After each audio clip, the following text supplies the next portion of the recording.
You are Locked On Warriors Postcast, part of Locked On Sports Bay Area, on the Locked On Podcast Network. Your team every day. Yo, what's up, everyone, and welcome back to the Locked On Warriors Postcast. I am your host, Eric Triple E Engel. You may know me as the former producer for the Murph and Mac Morning Show on KMBR. And tonight, the Warriors were outscored from three-point land 51-30, and that was the difference as the Spurs pulled out a 126-113 win over the Dubs. Obviously, Steph Curry was out tonight, and trying to win without the centerpiece of your team is hard. But the Spurs are one of the worst teams in the NBA, and they were without their one notable big-name player, Victor Wembanyama. This is an inexcusable loss to a bad team on your home court when you're pushing for playoff positioning. This is not what you wanted to see from the Warriors with Steph Curry out. Klay Thompson did his part with 27 points and 5 three balls, but the rest of the Warriors did not step up when it was their time to shine tonight. And where was the defense? Andrew Wiggins, Moses Moody, John Kuminga came on at the end there, but was pretty passive in the first half. Not a good showing tonight. We will break it all down first, but I want to thank all of you for watching on the Locked On Sports Bay Area YouTube channel and on the Locked On Warriors podcast feed. Thank you so much for tuning in. Please hit that subscribe button and make sure to check out the Locked On Warriors daily show for more in-depth coverage. And today's episode is brought to you by LinkedIn. LinkedIn Jobs helps you find qualified candidates that you want to talk to faster. Post your job for free at linkedin.com/lockedonnba. That's linkedin.com/lockedonnba to post your job for free. Terms and conditions apply. Tonight, you saw the Spurs drain threes the whole night long. Over 50% shooting from three-point land for the Spurs. It's the first time they've done that this whole season long. And the perimeter defense just wasn't there. The starting five tonight, the Warriors went with Draymond Green, John Kuminga, Brandon Bajemski, Chris Paul, and Trayce Jackson-Davis. A more traditional starting five. You know, you got two guards, Kuminga at the 3, Draymond at the 4, and Trayce Jackson-Davis, a prototypical big man at the 5. And they just couldn't really match up on the wings. They looked kind of unathletic, trying to guard and rotate. They were ball watching a lot. The defensive intensity just was not there. And the Warriors were kind of able to stick around in the beginning, but Klay was really the only one who was finding any success on the offensive side of the ball. You did see a nice alley-oop that Trayce Jackson-Davis had from Brandon Bajemski early on. You love to see the youth connecting like that. But the Spurs pulled ahead in that second quarter, pushed the lead to double digits, and the Warriors kind of mounted some runs to shrink it within single digits to get back within 10. But it never really felt like the Warriors were going to find their way back into this one. Scoring just seemed to be impossible without Steph. And we got to break down a little bit more of what Steph really does in just glaring absences that happen in the Warriors offense without him on the court. And we got to break that down a little bit later. But without him on the court, the Warriors didn't seem offensively like they could really do anything. In the first half, John Kuminga seemed kind of passive. He really came on there in the fourth quarter, and that was great to see. That if you're listening to the broadcast, Fitz was talking about the same thing I was thinking about as it was happening, which is a young guy like John Kuminga. When he starts a game bad, you kind of expect those young guys to press and to try and improve, and it's probably not going to go so well most of the time. But tonight, you saw John Kuminga really turn it on and turn it around late in this game and kind of push the Warriors. They weren't really in this one at the end, but you felt a little bit like they could make it close. And that's not good enough, especially against a team that's only had 13 wins all season. They're 6-29 on the road, the Spurs are. This was just their 6th win of the entire season on the road. And that's inexcusable. If you're a playoff team, you can't be losing to a team like the San Antonio Spurs in March when you're pushing for a playoff seed and you're trying to beat out the Lakers and the Kings to try and get a better seed in the playoff or play-in, and you're hoping that you can maybe avoid the play-in altogether and catch the Suns or the Pelicans. You're not going to do that by losing to the San Antonio Spurs when they don't have Victor Wembanyama. This is bad. This is bad. And I know they don't have Steph tonight, but I'm frustrated, man. This loss is frustrating. This team It's reminded me of Tony Soprano late in the Sopranos in season 6. If you're a fan like I am, you know what I'm talking about. He comes out of his coma briefly and he goes, "Who am I? Where am I going?" And that's all I think about with this Warriors team is, who are they? Where are they going? I don't know. I really don't know. Every night it's something different. In without Steph, this team just looks lost and inept offensively. There's not enough ball movement. Guys are just kind of standing around. You got like some simple pick and roll action going on, but there's no. Where's the split action? Where's the off ball screens? Where's the elevator doors plays? Like none of this is happening without Steph on the court. And I know what Steph does for this team, and I know what he can do. But it's just not the same. You can't just plug in Chris Paul or Brandon Podziemski and expect this Warriors offense to run and to keep humming the way that it has been. But that's not good enough. You got to find a way to adapt and win, especially against teams that are bad, like the Spurs, teams that you should beat. A big part of this tonight wasn't just the offense, it was the defense. As I said, the Spurs shot over 50% from 3 for the first time this season. I'll repeat to you the stat I gave you in the beginning. They outscored the Warriors 51 points to 30 points from 3-point land. The Spurs, 17 of 33. The Warriors, 10 of 30. You're not going to win if you can't. This Warriors team needs to score more 3-point shots than the other team if they're going to be competitive. And you especially can't let the Spurs have that much room to shoot, or any team in the NBA. I know the Spurs haven't been a great 3-point shooting team this year by any stretch of the imagination. They have 13 wins. But these are NBA players. You can't just give these guys wide open looks from beyond the arc and expect that they're just going to miss every time. Dudes were driving the lane. You had all 5 Warriors ball watching and crashing the lane. You don't need that. Have the backside, the weak side help come over and stay on your man. Stay between your man and the hoop. Stick to your man within at least a couple feet so you can contest a shot if he gets whipped the ball out. But if every single time that a Spur is driving the lane, you're just vacating your defender and leaving him open in the corner or on the wing, they're going to find him. And that's what happened tonight. And the Spurs assisted on 33 of 44 made baskets tonight. That was huge. And a lot of that was those driving kicks. You just had guys wide open all night long. The Spurs were really dominating the points in the paint early in this game, which was surprising, but the Warriors did creep back in. They ended up winning that battle 58-48. But what was really concerning to me was the fast break points. And with Steph and this Warriors offense, you expect it to flow like water, as we always say on this podcast. But fast break points tonight, Warriors had 9 fast break points. That's not enough, especially when you're not able to get your 3 ball to go in. Warriors shot 33% from 3. You need to find out ways to score that don't involve shooting a 3 if it's not falling tonight. And the Warriors, they'll have another chance to play the Spurs. They play them again Monday night in San Antonio. So that will be a tough matchup on the road. And you think that Victor Wembanyama might be back in that game. And the Warriors, this is the first time they've lost back-to-back games in over a month. So it's frustrating, man. It's frustrating. This team should not be losing to the damn Spurs. This is not a good team. Jeremy Sochan, like who else on this team do you even know? Keldon Johnson, 22 points. I mean, you have guys on this team who I had never heard of coming into tonight, scoring 15 plus points. It's incredible. I'm not, a huge Spurs guy. I watch my Warriors basketball. I'll poke around on League Pass, find some other teams. The Spurs team is not interesting and they're not fun to watch. So they're not one of the teams that's been on my list of out of market games to watch. But tonight, it was just a bunch of dudes who I didn't know running around beating up on the Warriors. Like, what in the hell is going on? They're supposed to be a playoff team. This is not a playoff performance. We were just talking the other night about how the Warriors looked like they were championship contender ready after they beat the Milwaukee Bucks. And this is just such a far cry from that. And it's every night, it seems like this yo-yo up and down roller coaster ride. We're getting right back to where we were kind of in the middle of the year is sort of the feel of it. The loss to the Celtics, 50 plus points, and then you come back and you crush the Bucks, and then you lose to the Spurs by 13. Like, what is happening? Play some defense. Like, have some pride. Play with intensity. And these guys are going to wear it. They're not they're not going to be happy about the loss either. Like I said, Klay doing his part out there.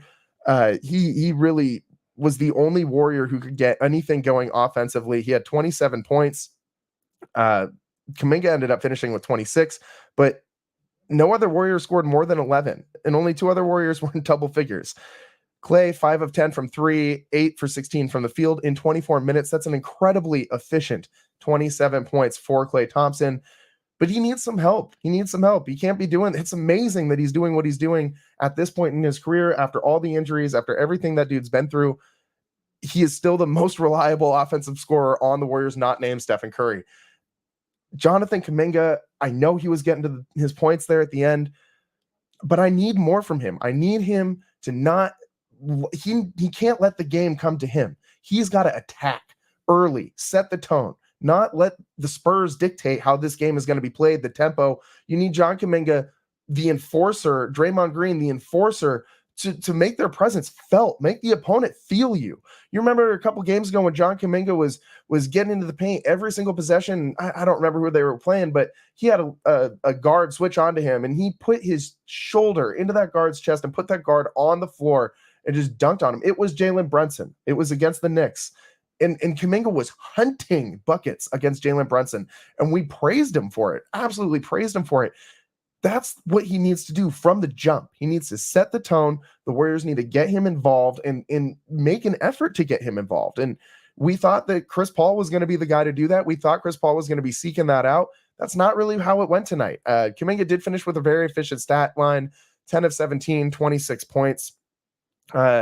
-8 though. It's on the plus minus, and every starter on the Warriors had a negative plus minus tonight. Klay Thompson actually had a positive plus minus, +2. Only other Warrior with a positive plus minus was Guy Santos in the last 6 minutes of play. So we're not really going to count that, but Klay was the only bright spot for the Warriors tonight offensively. And defensively, it was Trayce Jackson-Davis had a couple nice blocks. He had finished the game with 3. It was nice to see that early on in the game. Draymond Green threw a block in there, and a couple steals as well, but it wasn't enough. It wasn't enough. The Spurs are one of the worst teams in the league at turning the ball over, and they only had 12 turnovers tonight. You gotta force that a little more. When Steph's out, you gotta find other ways to win. That's the whole point of this. And tonight the Warriors did not do that. They tried to just chuck threes up and hope that they would fall, and they didn't. They weren't falling. Moses Moody, 0 for 6 from 3, 2 of 11 from the field. That's not good. Andrew Wiggins, 5 of 12 from the field, 1 of 3 from 3 points, 11 points. That's just not good enough. And who on the Spurs is physically talented enough to stay in front of Andrew Wiggins and stop him from getting to the rim? Who on the Spurs is physically talented to stay in front of Jonathan Kuminga and stop him from getting to the rim whenever they want to? No, these two guys should be living at the foul line. They should be living at the hoop. They should be getting the Warriors should have absolutely destroyed the Spurs tonight in points in the paint. And though they won that battle, they outscored them by 10 in the paint, but that's not good enough. That's not good enough. They lost the rebounding battle 49-39. This isn't going to get it done. On the other side, we got to discuss how they will get this done. And we got to work through this frustrating Spurs loss. I'm frustrated. I'm sure you guys are frustrated too. Thanks for sticking around. This is the Locked On Warriors postcast, and we will be right back.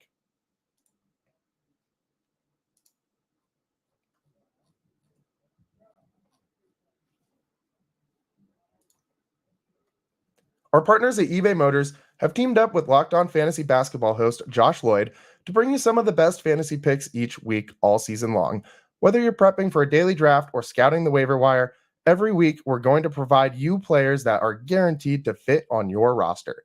This week, we're going with Kyle Anderson of the Minnesota Timberwolves as our eBay Guaranteed Fit Fantasy Player of the Week. With Karl-Anthony Towns' future uncertain, that meniscus injury doesn't look very good, Anderson will see a larger role and will likely start. And he can do it all. Speaking of Spurs, the Spurs tonight, former Spur Kyle Anderson, former Grizzly, gets you assists, rebounds, points. He'll get some steals and blocks. He really fills up all of those categories, some 3 balls. So if you're in a categories league, I really like Kyle Anderson. Josh Lloyd from Locked On Fantasy Basketball is going to help you win your fantasy championship. And eBay Motors knows a championship team is about each player being a perfect fit. Same with your vehicle. With over 122 million parts for your number one ride or die, you can make sure your ride stays running smoothly. Brake kits, LED headlights, roof racks, bumpers, whatever your baby needs, eBay Motors has it. And with eBay Guaranteed Fit, it's guaranteed to fit your ride the first time, every time, or your money back. Plus, at these prices, you're burning rubber, not cash. Keep your ride or die alive at ebaymotors.com. Welcome back to the Locked On Warriors postcast. I am your host, Eric Triple E Engel, and we got to talk about how frustrating this loss was, man, and what the Warriors can do to turn this around. Lack of defensive intensity was a big thing tonight.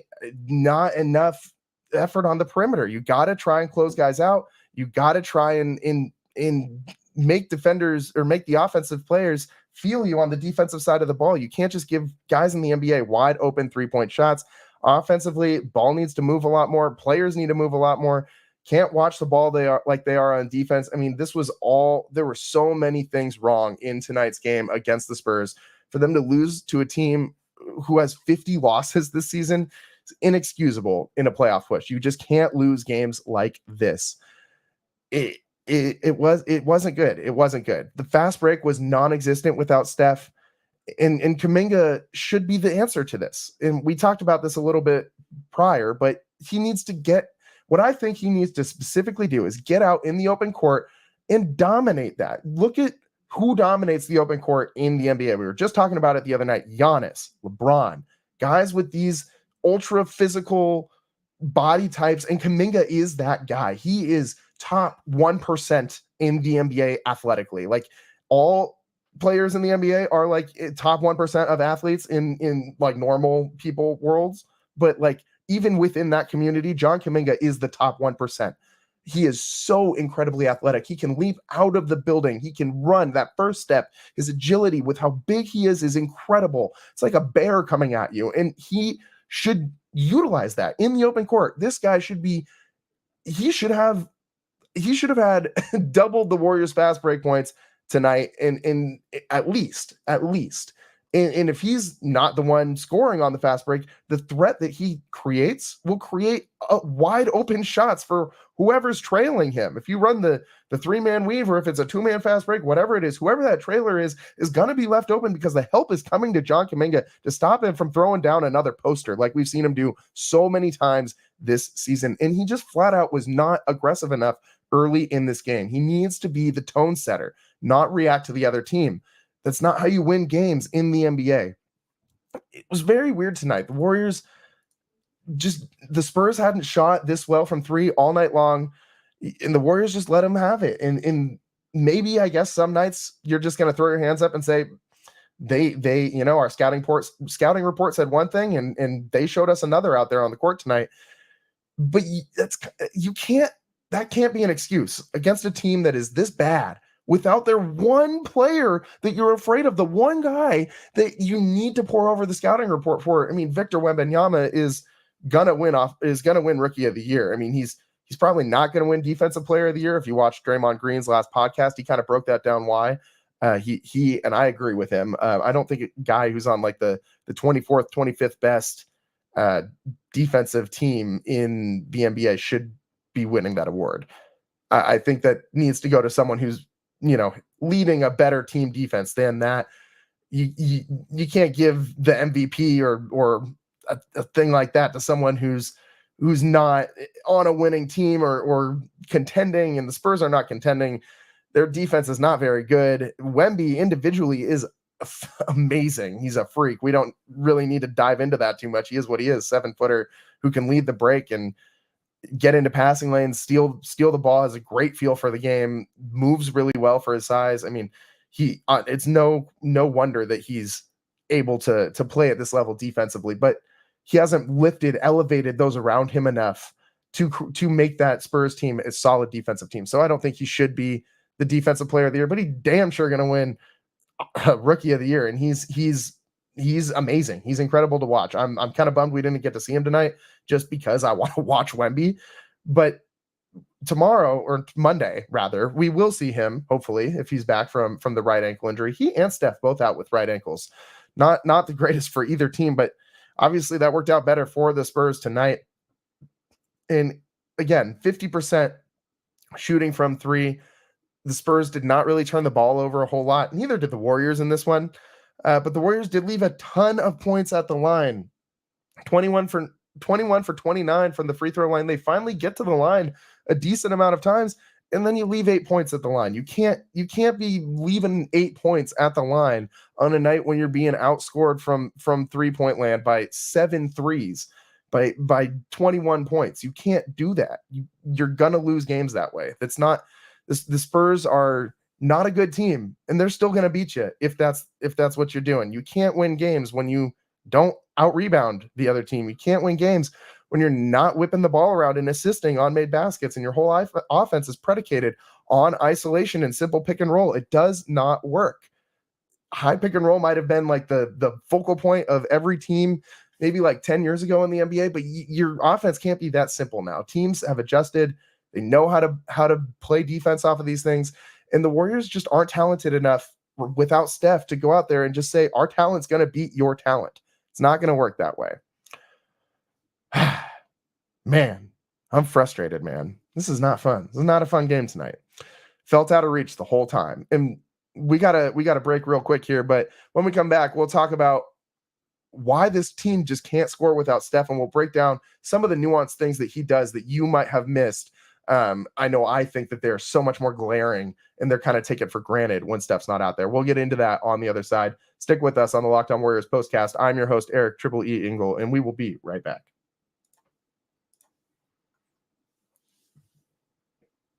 When you're hiring for your small business, you want to find quality professionals that are right for the role. That's why you have to check out LinkedIn Jobs. LinkedIn Jobs has the tools to help find the right professionals for your team faster and for free.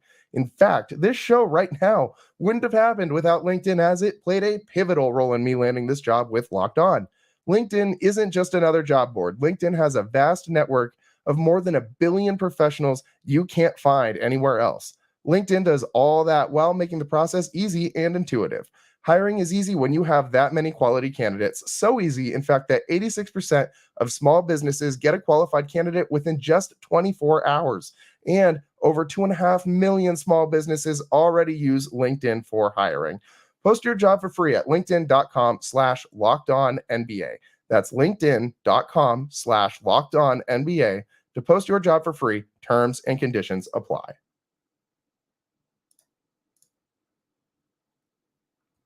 Welcome back to the Locked On Warriors postcast. I am your host, Eric Triple E Engel.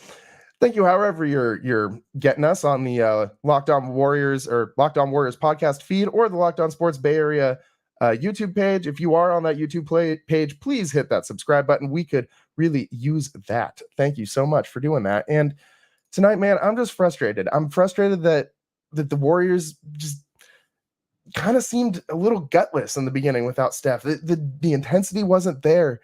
It just felt very bleh, for lack of a better word, or any word at all. It just felt bleh. And it like I said, it felt out of reach since like the second quarter.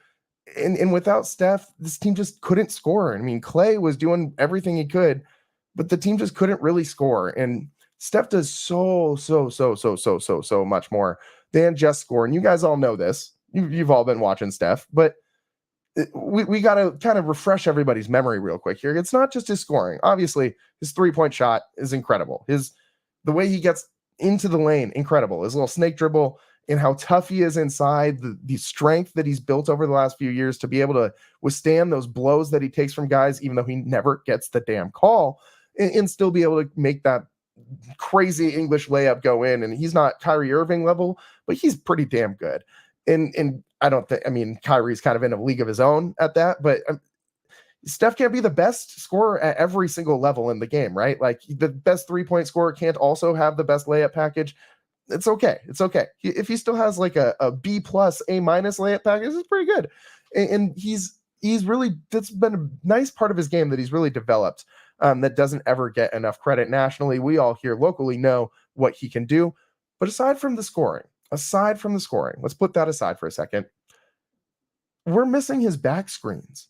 how often do you hear Bob Fitzgerald on the broadcast just, oh my God, Stephen Curry with a back screen? I mean, he kind of goes a little crazy, but he's kind of right. It's really cool to watch an MVP caliber player be so unselfish that he looks to set up his other guys and sacrifice his body to do so. It is so unique to Steph Curry.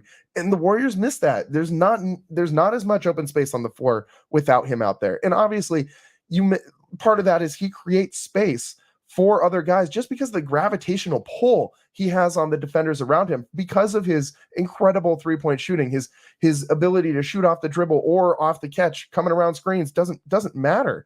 He's so lethal at all times that you cannot ever leave him, which limits teams from double teaming. And tonight, you saw the Spurs switching and double teaming whenever they had to, and there isn't a guy out there that you're like, we can't leave him. Maybe Klay when he started to heat up, but there's nobody else on the Warriors right now that you're like, I can't leave that guy open in the corner. I can't do it. Moses Moody scaring you tonight? Andrew Wiggins scaring you tonight? If you're the Spurs? I don't think so. I think you're going to welcome some shots from beyond the arc from those guys the way that they played tonight. It's just different without Steph, and he makes everyone's life easier. I think that's something that we take for granted in every aspect of this game because of all these back screens, the space he creates for these guys, and his assists. He's always got the goggles on.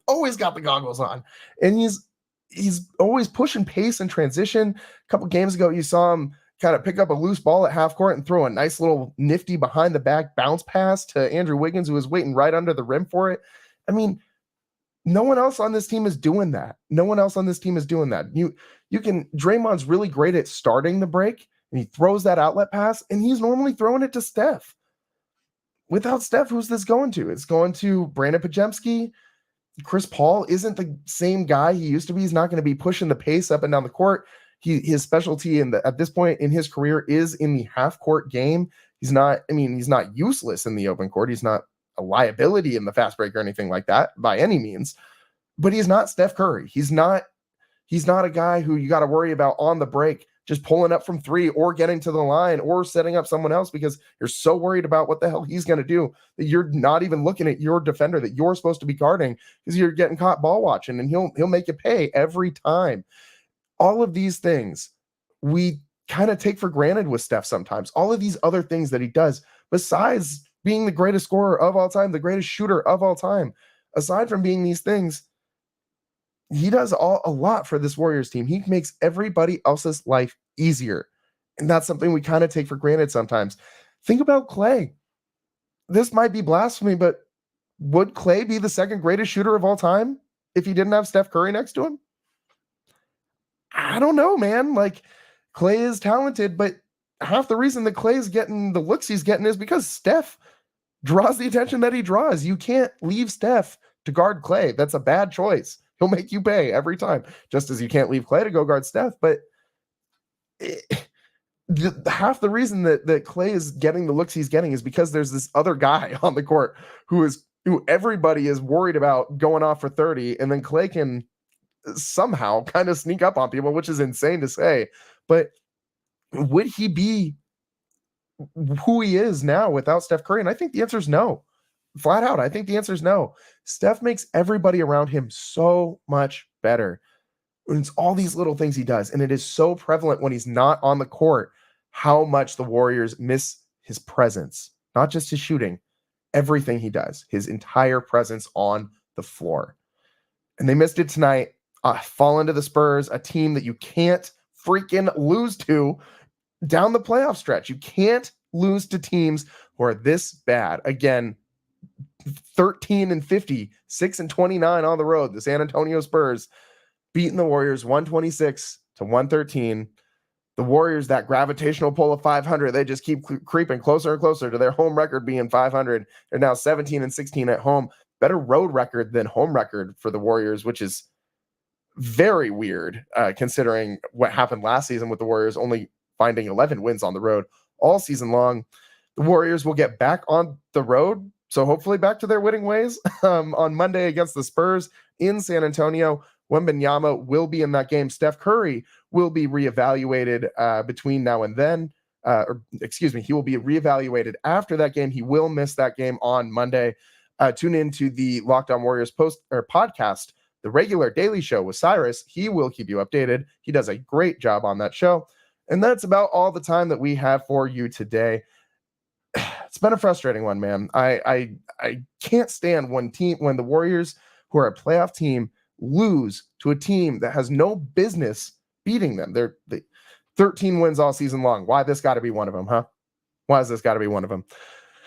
Thanks for sticking with us. Hopefully we won't be so frustrated on the next postcast, but I am your host, Eric Triple E Engel, and we'll come at you live following the Warriors' next game Monday night against the Spurs in San Antonio, 5 o'clock tip on Monday. We'll come at you live right afterwards on the Locked On Warriors postcast, as we always do.